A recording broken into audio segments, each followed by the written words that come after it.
Rádio Rio de Janeiro, a emissora da Fraternidade, passa a apresentar Luz na Penumbra, programa que leva ao seu coração a mensagem da doutrina espírita.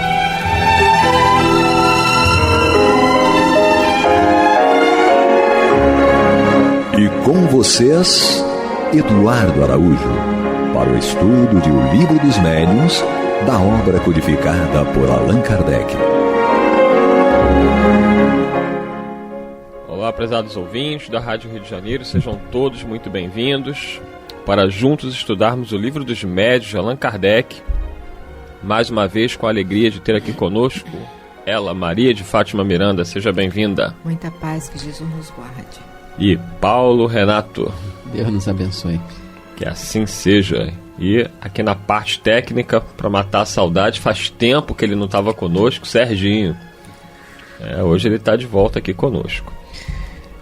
Nós estamos avançando bastante no Livro dos Médiuns. Estamos no capítulo 28, um capítulo que trata do charlatanismo e do embuste. E hoje nós vamos para o último item desse capítulo 28, que é o item 323. Então pegue aí o seu livro, capítulo 28, item 323 de O Livro dos Médiuns. Kardec diz o seguinte: as manifestações inteligentes são, conforme as circunstâncias, as que oferecem mais garantias.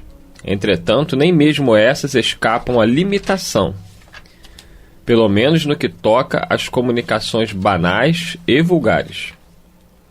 Pensam alguns que, com os médiuns mecânicos, estão mais seguros, não só pelo que respeita à independência das ideias, como também contra os embustes. Daí, o preferirem os intermediários materiais. Pois bem, é um erro. A fraude se insinua por toda parte, e sabemos que, com habilidade, até mesmo com uma cesta ou uma prancheta que escreve, pode ser dirigida à vontade, como todas as aparências dos movimentos espontâneos. Só os pensamentos expressos, quer venham de um médium mecânico, quer de um intuitivo, audiente, falante ou vidente, afastam todas as dúvidas. Há comunicações tão fora das ideias, dos conhecimentos e mesmo do alcance intelectual do médium, que só por efeito de estranha obliteração se poderia atribuí-las a este último.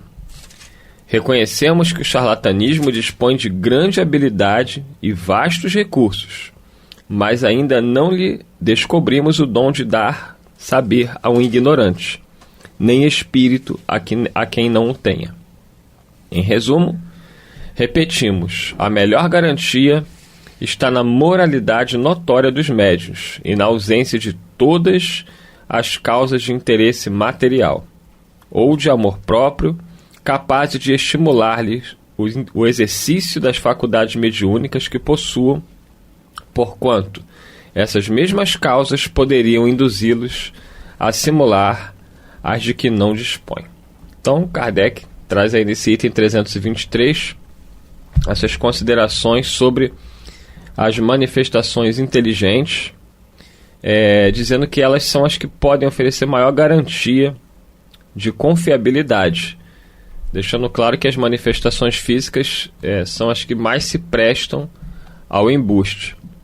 Nós sabemos que as manifestações inteligentes também podem serem falseadas. E quando nós não temos o conhecimento, muitas vezes nós acabamos acreditando em qualquer informação que venha por um médium. Nós vemos aí, lamentavelmente já vimos, pessoas que fazem reuniões de psicografia, trazendo mensagens de desencarnados, de entes queridos, e você claramente observa nas mensagens a diferença entre as mensagens que vinham pelo Chico, por Divaldo, por Dona Ivone, por Raul Teixeira e outros médios, que tinham provas, muitas vezes bastante evidentes, daquele espírito comunicante. E por outros médios, você via que ali tinha situações desagradáveis, do tipo a família chegando, dando informações sobre o desencarnado, e depois era produzida uma mensagem. Então era uma comunicação aparentemente inteligente, mas que lamentavelmente sugeria uma fraude, porque a pessoa antes passava informações, essas informações eram colhidas e depois era produzida uma mensagem de acordo com as informações colhidas. Então nem mesmo as manifestações inteligentes a gente pode considerar que há uma garantia absoluta de autenticidade. Não é isso, Paulo Renato? Justamente. A questão, essa é uma questão que a gente está sempre conversando em torno dela, não só aqui na rádio, mas em nosso dia a dia na casa espírita, porque é uma questão, digamos, melindrosa no trato, porque algumas vezes acaba ferindo a sensibilidade daquele medianeiro, daquele médium, quando se coloca algumas observações a respeito do que passou por ele. Então a pessoa entra no campo de defensiva, que às vezes é prejudicial ao trabalho, e é o próprio médium, porque às vezes essa defensiva é tal que ele se isola do grupo que ele está atuando. Mas Kardec sempre relembra da questão da verificação de tudo quanto se passa pelo médium, ou de tudo quanto se passa pelo chamado fenômeno produzido pelos espíritos, seja os fenômenos chamados inteligentes, ou seja os fenômenos ditos materiais, e que a pessoa tem que ter, quem está participando do evento, digamos, tem que ter o cuidado de analisar as vias e os meios pelos quais o fenômeno está se produzindo. E a gente sempre relembra a questão da moralidade, do interesse do médium dentro desse fenômeno, né? Dentro daquilo que ele está participando. E claro que também nós sempre lembramos aqui, inclusive, que ninguém está de reserva o tempo todo com prevenção contra médium nenhum. Muito pelo contrário. Um bom médium é sempre um grande auxiliar dos trabalhos na casa espírita. Até porque nós encontramos tais médios no Antigo Testamento, no Novo Testamento. Vemos Davi, Samuel, Saul, Paulo de Tarso e tantos outros consultando o mundo espiritual sobre o que deveriam fazer, sobre como deveriam nortear os seus comportamentos na área do bem. Ao menos essa era a intenção. Então esse fenômeno mediúnico sempre se deu desde que o ser humano é ser humano, mas tem que se sempre tomar os cuidados até propostos por Moisés, quando proibiu a comunicação com o mundo espiritual, uma vez que esta estava se dando num campo moral muito inferior. Maria de Fátima Miranda. Não vamos esquecer que todo fenômeno mediúnico, quando ele prioriza aqui as manifestações inteligentes, é porque em cada momento mediúnico o médium contribui bastante, não é? E nós vamos observar que o bom médium bom é aquele que menos interfere na comunicação que ele está sendo instrumento. Se nós pegarmos mensagens do Dr. Bezerra, psicografada e psicofonada pelo José Raul Teixeira, outra pelo Divaldo Franco, outra pelo Chico, nós vamos encontrar a idoneidade do Dr. Bezerra em todas as três. Mas com nuances que nós vamos perceber que são características de cada um desses médios. Como são médios esforçados no bem, a mensagem ela filtra Dr. Bezerra, dando conteúdo extremamente útil e saudável.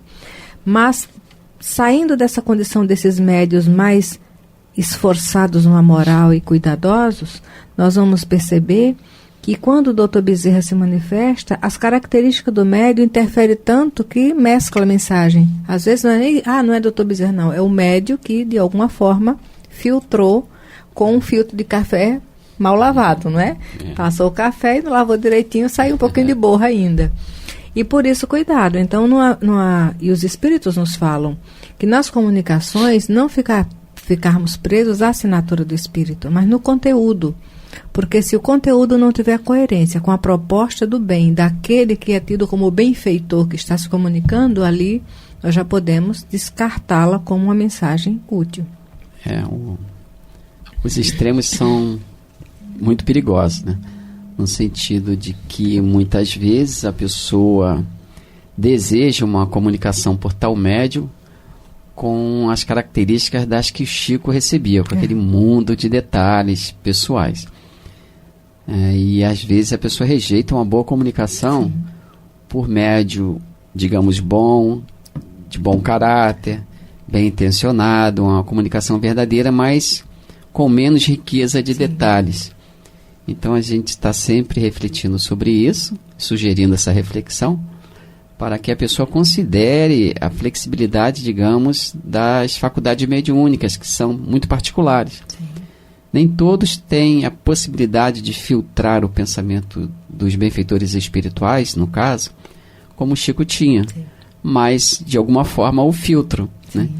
Então, antes de recusar uma mensagem, porque não vem eivada, não vem cheia de detalhes, tanto quanto as que vinham pelo Chico, antes de recusar, né, expondo até o médium a situação, às vezes, né, expõe o médium, às vezes, a uma situação constrangedora diante do grupo. Antes de recusar, pare, pensa, reflita.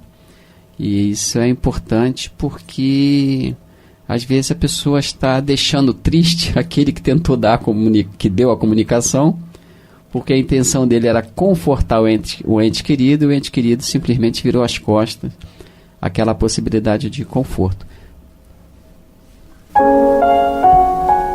Você está ouvindo pela Rádio Rio de Janeiro o programa Luz na Penumbra, com estudo de O Livro dos Médiuns, na apresentação de Eduardo Araújo. Prezados amigos, estamos aqui estudando o Livro dos Médiuns, na companhia de Paulo Renato, Maria de Fátima Miranda. Estamos no capítulo, encerrando aí o capítulo 28, o item é o 323, e o Paulo Renato comentava que nós temos que ter muito cuidado, e é evidente que a comparação com um médium como Chico Xavier, ela é complicada nesse sentido, porque o Chico tinha um tipo de mediunidade, e alguns médiuns também têm, mas são raros esses médiuns, que favorecem uma comunicação muito autêntica, muito evidente, com muitos detalhes.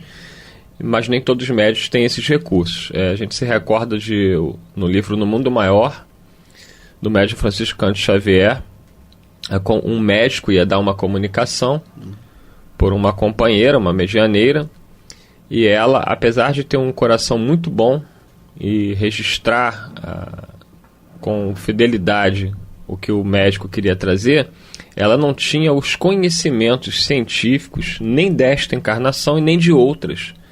Ela tinha avançado de uma forma produtiva no campo moral, mas lhe faltavam recursos no conhecimento intelectual.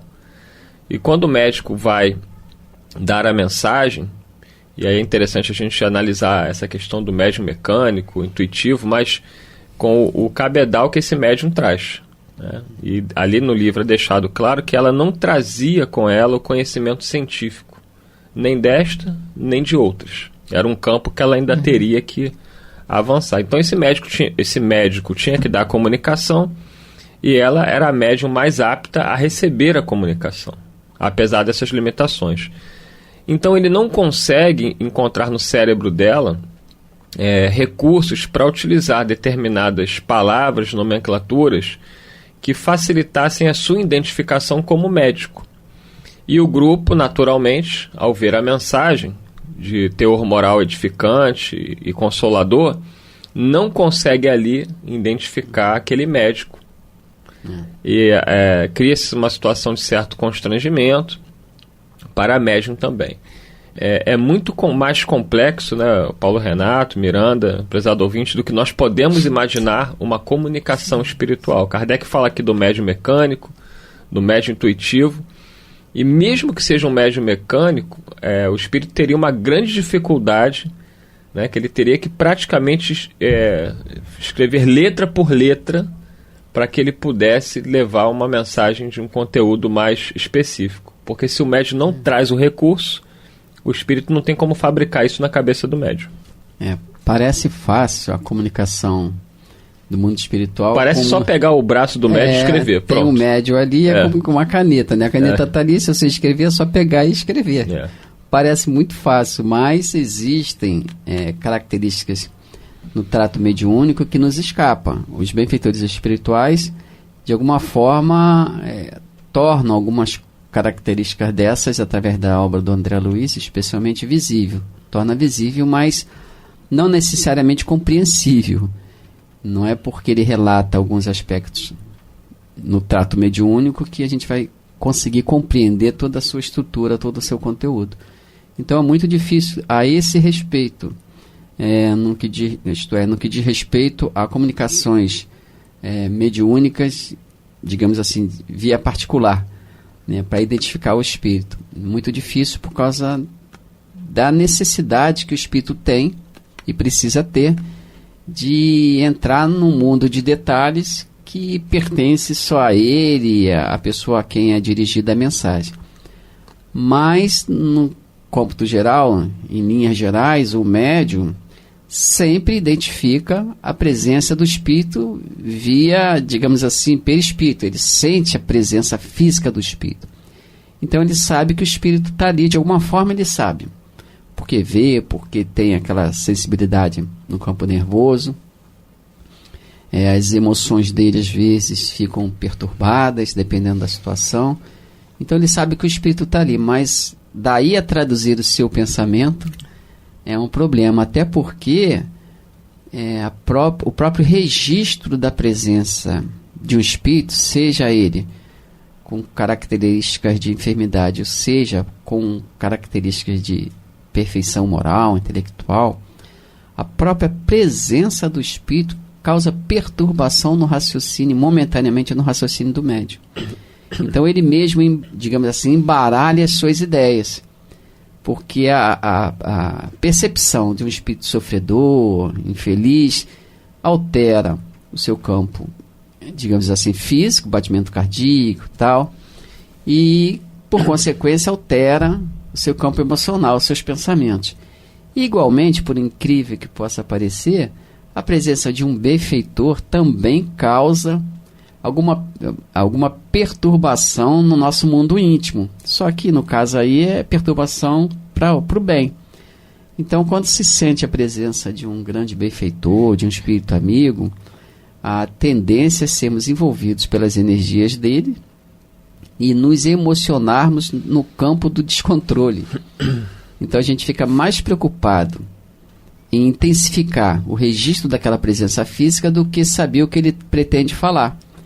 Então essa preocupação voltada, digamos, para o campo material, que é o das sensações, oblitera, cria barreiras no campo mental. Por isso que os espíritos sempre sugerem o exercício. Por que eles falam no próprio livro dos espíritos, quando fala sobre dupla vista, ele fala que o exercício pode desenvolver no sentido que é dado, não é criar, mas é aprimorar. Então nós vimos isso, Chico Xavier com André Luiz e outros médios tanto, Ivone Pereira. Quanto mais se exercita, mais se fica confortável no registro, nas percepções da presença dos espíritos, sejam eles evoluídos ou não. Então, às vezes, falta de habilidade ao médium, né, falta de, digamos assim, madureza no trato com os espíritos, e além de outras tantas questões, que fazem com que o médico teria condições de registrar com mais fidelidade o pensamento dos benfeitores, fazem com que ele filtre de uma forma absolutamente distorcida ou não consiga registrar o pensamento do espírito de forma nenhuma, só resiste à sua presença. Então, realmente, há que se fazer exercício. Né? A pessoa fala, mas fazer exercício na mediunidade? Sim, tem que fazer exercício. Né? Quanto mais a pessoa está no exercício, não é fazer isso todo dia, toda hora. Eu digo naqueles horários apropriados, na casa espírita, sob um cuidado especial dos benfeitores, dos amigos encarnados. Mas aquele médium que oscila muito nas reuniões mediúnicas, claro que ele está criando dificuldade para si mesmo. Poderia tornar-se um excelente filtro do mundo espiritual, mas prefere deixar para depois. Para quem quiser dar uma lida, vale a pena, no livro No Mundo Maior, né, do médium Francisco Cândido Xavier, pelo Espírito André Luiz, é o capítulo 9, Mediunidade. Eu vou ler até um pedaço, porque é interessante que tinha ali vários médiuns, e aí ele diz assim: repara o conjunto, já fiz os meus apontamentos em relação à comunicação do médico pela médium, que não conseguiu registrar o conteúdo científico que ele poderia trazer como identificação. Com exceção de 3 pessoas, os demais, em número de 8, guardam atitude favorável. Então tinham vários médiuns ali presentes com possibilidades. Todos esses se encontram na posição de médiuns, pela passividade que demonstram. Analisa a irmã Eulália e reconhecerás que o estado receptivo mais adiantado lhe pertence, dos 8 cooperadores prováveis. É a que mais se aproxima do tipo necessário. No entanto, o nosso amigo médico não encontra em sua organização psicofísica elementos afins. Nossa colaboradora não se liga a ele senão através dos seus centros perispirituais. Não é capaz de elevar-se na mesma frequência de vibração em que se acha o comunicante. Não possui suficiente espaço interior para comungar-lhe as ideias e conhecimentos. Não lhe absorve entusiasmo total pela ciência, por ainda trazer de outras não trazer de outras existências, nem haver construído na experiência atual as necessárias teclas evolucionárias que só o trabalho sentido e vivido lhe pode conferir.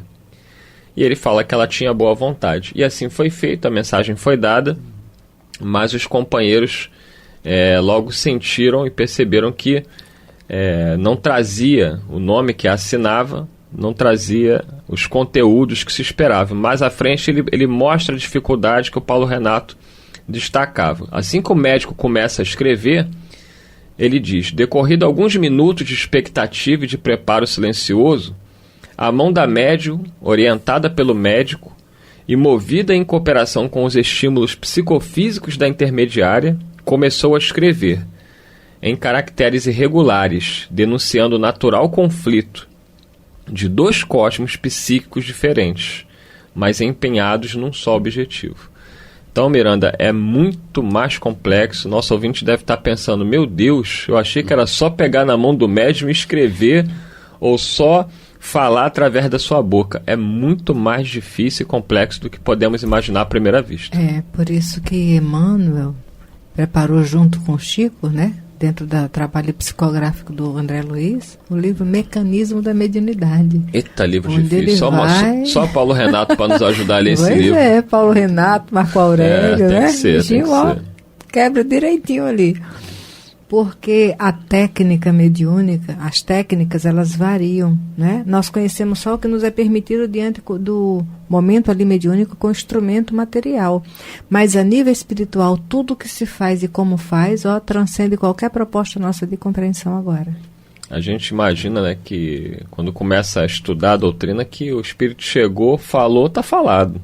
Escreveu, está ali, mas não agora, é bem assim. É importante lembrar que o que vai caracterizar uma fraude, que é o que nós acabamos de estudar, é a total incoerência de conteúdo. Exatamente. Do comunicante, né, e a mensagem recebida. Interesses, digamos, escusos na prática mediúnica. A gente relembra a questão sugerida por Kardec e pelos benfeitores espirituais do estudo permanente, constante, da doutrina espírita, que vai, de alguma forma, municiar quem se interessa pelo trato da mediunidade ou o próprio médium, vai municiar o médium de recursos que vão possibilitar aos benfeitores espirituais uma comunicação mais nítida, mais clara, amanhã ou depois.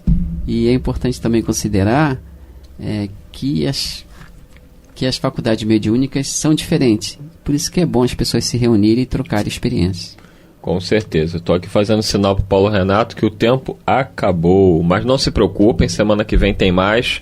Daremos continuidade iniciando um novo capítulo, capítulo 29 das reuniões e das sociedades espíritas. Muito obrigado ao Paulo Renato, Maria de Fátima Miranda, Serginho e sobretudo a vocês, prezados ouvintes. Muita paz.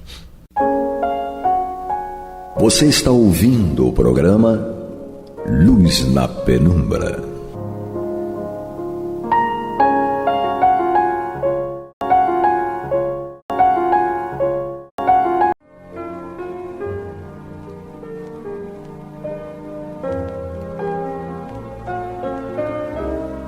A Rádio Rio de Janeiro está levando ao seu lar e ao seu coração a mensagem consoladora da doutrina espírita, através do programa Luz na Penumbra.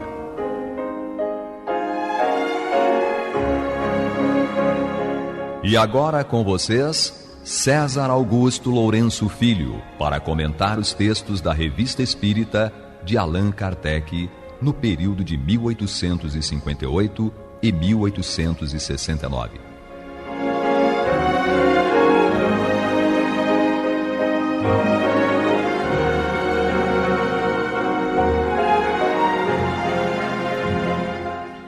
Aqui estamos de volta, companheiros, para o nosso estudo da Revista Espírita, no período kardeciano de janeiro de 1858 a março de 1869. E como sempre o fazemos, vamos iniciar o nosso programa fazendo um breve retrospecto do programa anterior. Nele lemos alguns trechos e os comentamos da matéria intitulada Aos Leitores da Revista Espírita, conclusão do ano de 1858, com a qual Kardec encerra o exemplar de dezembro. Ressaltamos a predição de Kardec a respeito do futuro do Espiritismo e as belíssimas considerações que fez sobre a melhor forma de divulgação da doutrina espírita, avessa ao proselitismo e ao personalismo.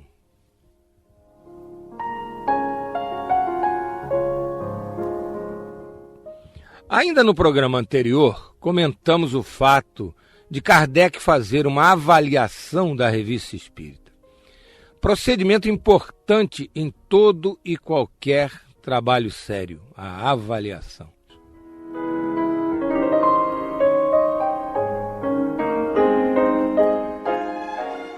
Vamos fazer uma espécie de balanço deste nosso programa, iniciado em 2001. Em termos puramente estatísticos, os números são os seguintes, assim, de uma maneira mais geral, não tivemos a preocupação de fazer uma coisa profunda. Este é o 78º programa. Não houve interrupção, uma vez sequer, desde julho de 2001, data do primeiro programa, até hoje. Foram abordados cerca de 50 temas de vários exemplares da Revista Espírita do ano de 1858. Somados os tempos utilizados para a transmissão do programa, chegamos a 32 horas e 30 minutos. Todos esses programas estão gravados em disquete para a recuperação da informação em qualquer época que se pretenda.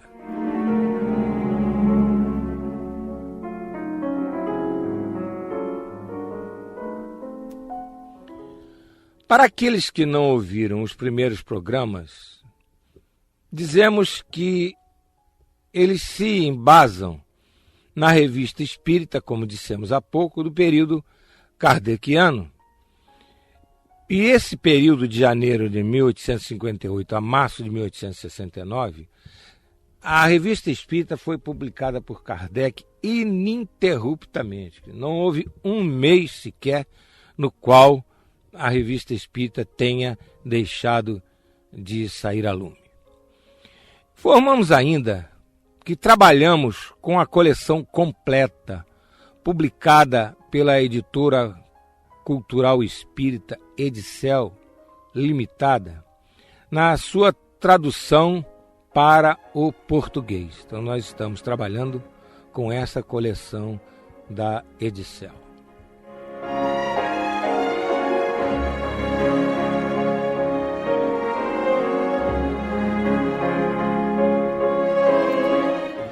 Ressaltamos também que o próprio Kardec deu à revista espírita caráter de verdadeiros anais do espiritismo, de vez que pelas suas páginas ia relatando e comentando os seus avanços nas pesquisas e na codificação da doutrina, ao mesmo tempo que interagia com os demais pesquisadores e com o público em geral. Desde o primeiro exemplar, na introdução que fez ao primeiro exemplar, Kardec solicitou uma participação intensa dos seus leitores, de tal forma que os leitores pudessem estar interagindo constantemente, escrevendo para ele respondendo, enfim. Através da revista espírita, ele pôde estabelecer um diálogo com todas aquelas pessoas que se interessavam mais diretamente pelo assunto e que, portanto, se tornavam leitores da revista. Também, como dissemos há pouco, ele tinha uma intensa correspondência com todas aquelas pessoas, e grande parte delas eram cientistas da época, cientistas de renome, que se interessaram pelo espiritismo, inicialmente pelos fenômenos espíritas, depois pela doutrina espírita, e desenvolviam pesquisas muito sérias e profundas sobre o assunto. Então, Kardec, através da revista espírita, também transmitia a esses pesquisadores seus avanços, além das correspondências que trocava com eles.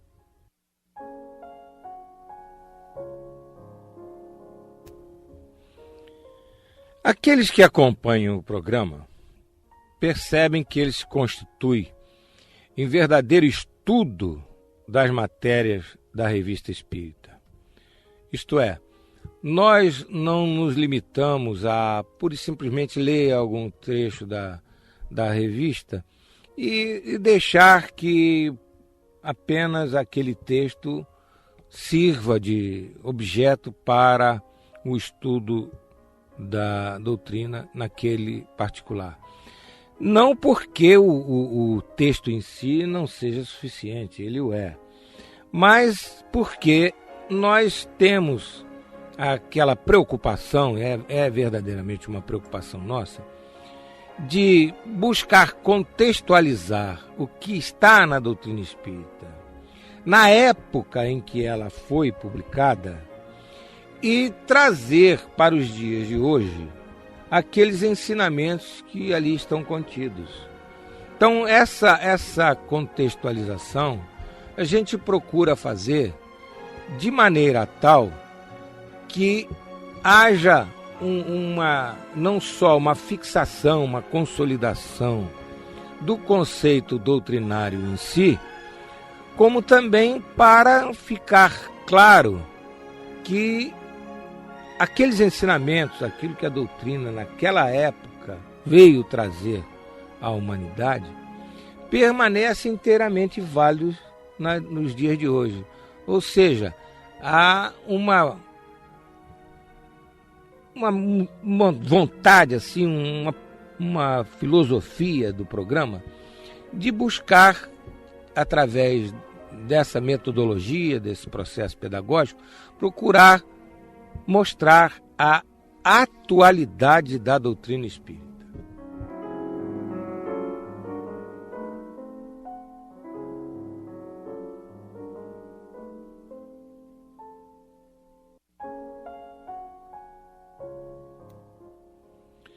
Dentre as dezenas de temas abordados, iremos citar alguns muito importantes, além da própria introdução de Kardec ao primeiro exemplar da revista, que, como dissemos, é de janeiro de 1858. Nesse exemplar, de janeiro de 1858, a matéria intitulada Diferentes Formas de Manifestações dos Espíritos foi uma das primeiras que abordamos aqui no programa, e nela foram descritas diversas formas pelas quais os espíritos se manifestam, as manifestações físicas, as manifestações inteligentes, enfim.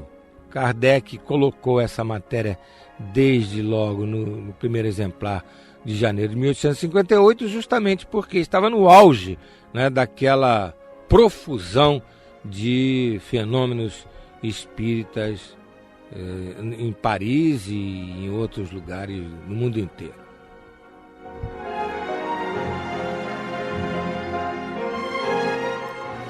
Nesse mesmo exemplar de janeiro de 1858, nós estudamos uma matéria inserida por Kardec a propósito de carta por ele recebida de um leitor, reportando-se elogiosamente ao Livro dos Espíritos, cuja primeira edição saíra a lume em abril de 1857.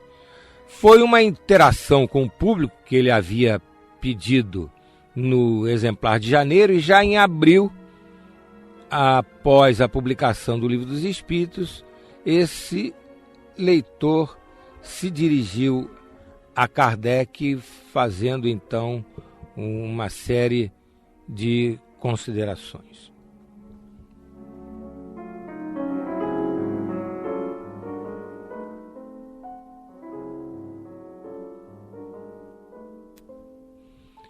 Um outro tema que foi por nós estudado aqui num dos programas foi aquela questão da dupla vista, aquele fato em que uma moça que era criada por uma família, ela teve assim um surto na sua residência, e durante o surto ela viu a mãe que estava num processo de desencarnação e que se dirigia a ela se despedindo.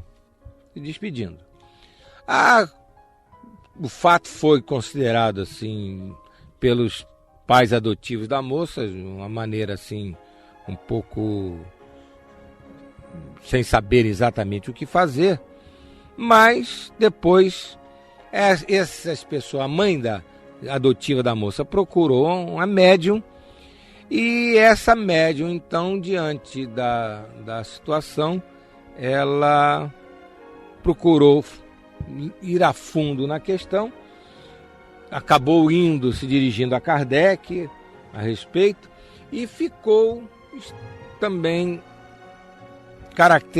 ficou caracterizado, melhor dizendo, que realmente aquilo havia acontecido. A mãe da moça, numa cidade distante, naquele momento em que ela teve o surto, ela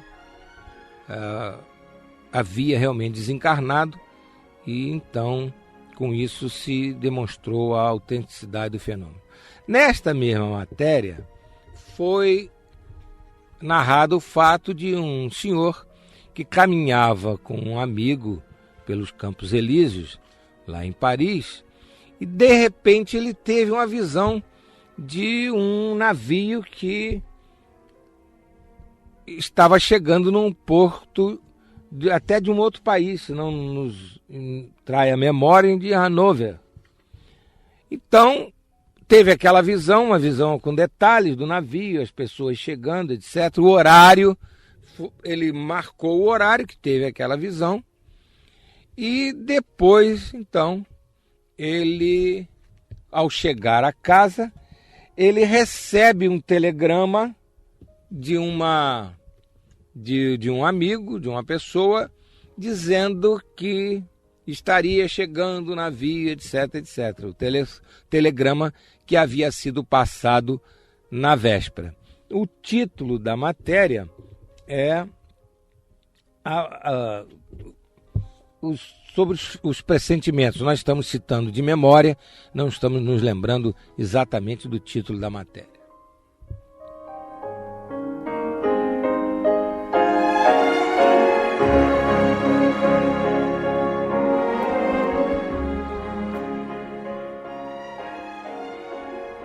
Um outro assunto que nós vimos ao longo deste período do programa foi a teoria das manifestações físicas de maio de 1858. Essa mesma matéria, ou melhor, o segmento desta matéria, foi apresentado por Kardec no exemplar de junho de 1858, com exatamente o mesmo título, Teoria das Manifestações Físicas, número 2. E nessas matérias, e é uma coisa que a gente de vez em quando precisa até ressaltar nos estudos do meio espírita, foi ressaltado muito a importância do fluido cósmico universal nesses fenômenos de manifestações físicas, como também é importante que sempre lembremos da grande função do perispírito, tanto do médium quanto do espírito que está procedendo aos fenômenos, nessa realização de fenômenos físicos, fenômenos esses nos quais o espírito, se valendo de uma mediunidade específica da pessoa, que é a mediunidade de efeitos físicos, ele manipula fluidos da natureza, fluidos do médium, fluidos dele, espírito, e com isso, então, realiza fenômenos de movimento de objetos, fenômenos de materialização de objetos, de transporte de objetos, enfim, uma série de fenômenos ligados aos aspectos físicos, ligados à matéria.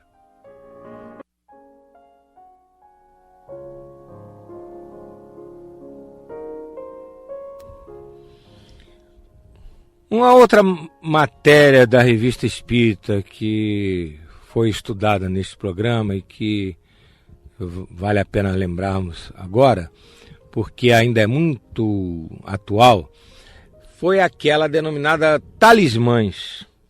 Os talismãs, com o subtítulo Medalha Cabalística, que girou em torno de uma medalha que um senhor comprou no antiquário e se ligou muito àquilo, deu um peso muito grande àquilo, procurou uma médium, a médium tentou esclarecer a pessoa relativamente à ação dos espíritos, também não se sentiu totalmente capaz, se não nos enganamos, recorreu também a Kardec.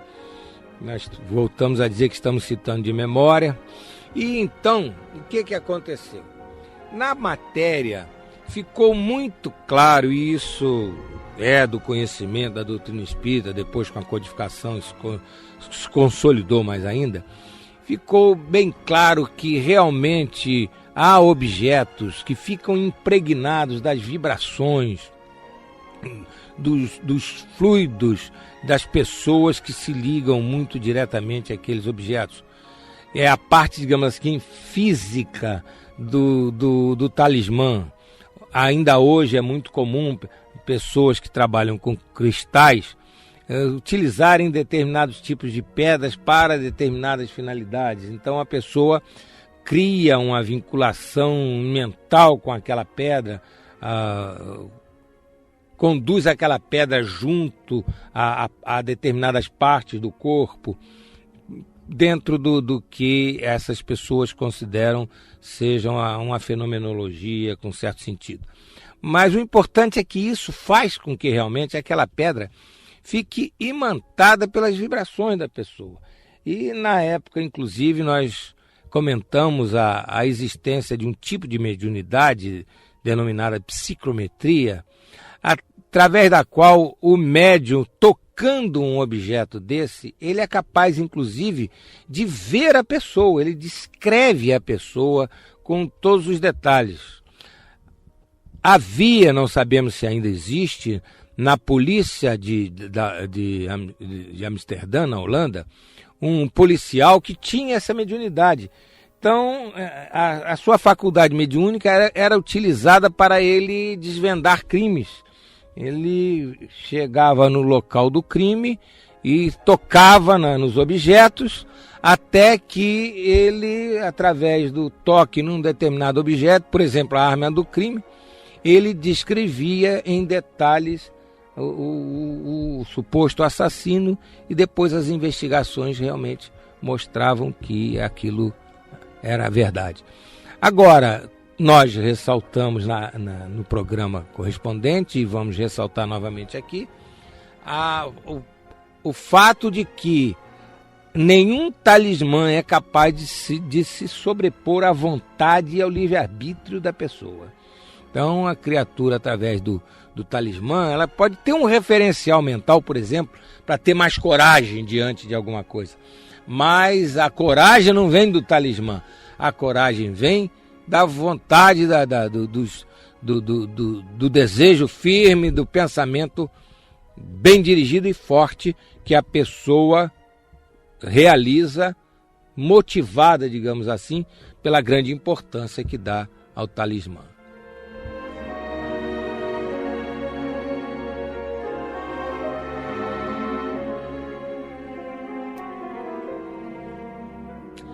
Outra matéria que foi tratada ao longo desses programas foi a Obsedados e Subjugados, de outubro de 1858, da Revista Espírita.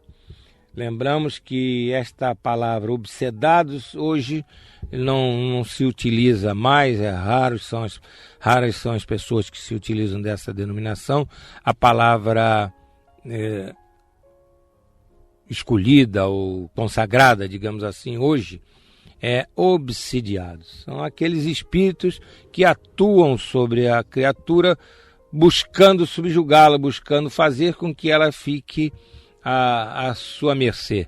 Então, quanto mais inteligente, quanto mais ardiloso é o espírito, mais fácil é ele colocar uma pessoa a seu serviço. E foi destacada na matéria a facilidade, digamos assim, de a criatura se precaver dessas atuações maléficas através das boas vibrações, dos bons pensamentos, através da sintonia com espíritos superiores, enfim, através desse cuidado com a mente, o cuidado com os pensamentos, o cuidado com o estado de espírito, a criatura então se tornar imune às incursões dos espíritos inferiores.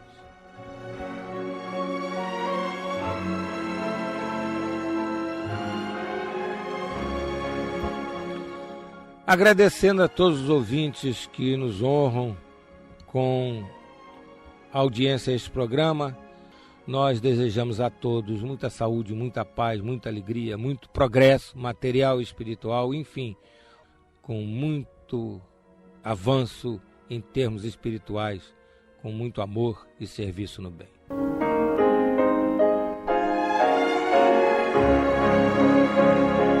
E vamos ouvir agora a prece de encerramento de nosso programa, na voz de Geraldo de Aquino.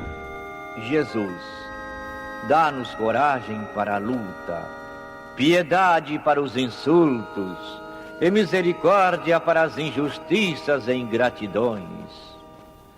Limpa nossa alma de inveja e ambições mesquinhas, de ódio e de vingança o nosso caminho.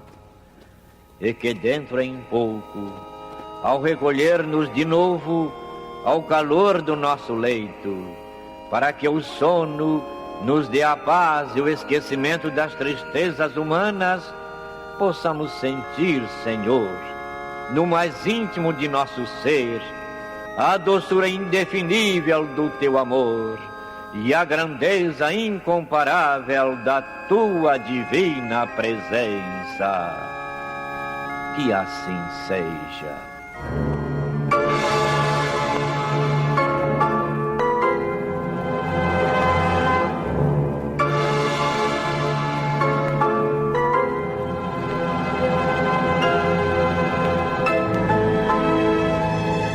Acabamos de apresentar o programa Luz na Penumbra, que voltará a ser apresentado amanhã às 21 horas nesta emissora.